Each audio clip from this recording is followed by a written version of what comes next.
Hello, I'm Lou Bayer with Consider Civility. Thanks so much for joining us today.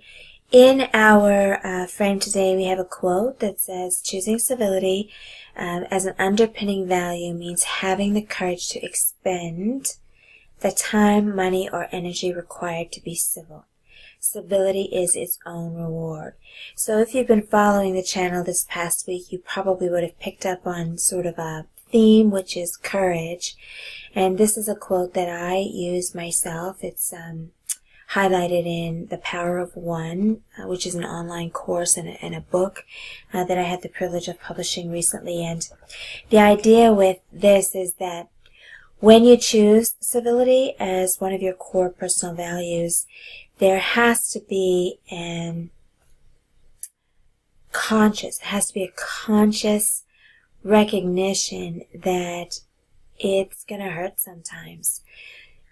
You have to have the courage to be consistently civil. That means when it's not easy. It's like a bit like a dress code. You can't dress appropriately Monday to Thursday and then casually on Friday and act shocked and surprised when people respond to you differently, or when the overall first impression you send out is perceived as different. You can't treat some people kindly and get a positive response and treat other people other than kindly and act surprised when they don't respond the same way as those who got the positive people treatment did.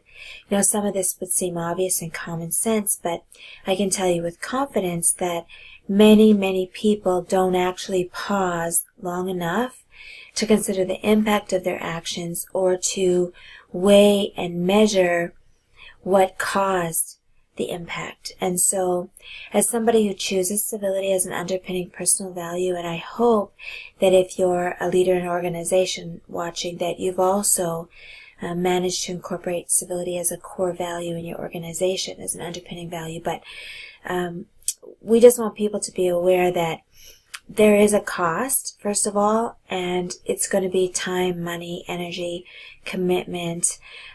Sometimes you have to set aside your personal wants and needs for the benefit of others. Sometimes you have to take the long, hard road less traveled.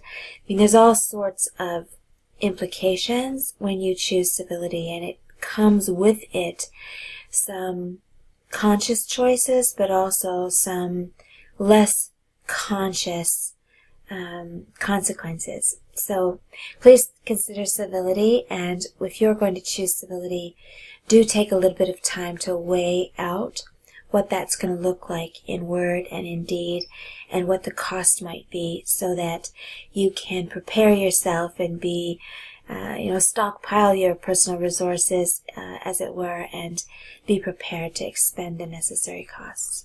Thanks so much for choosing civility. See you soon.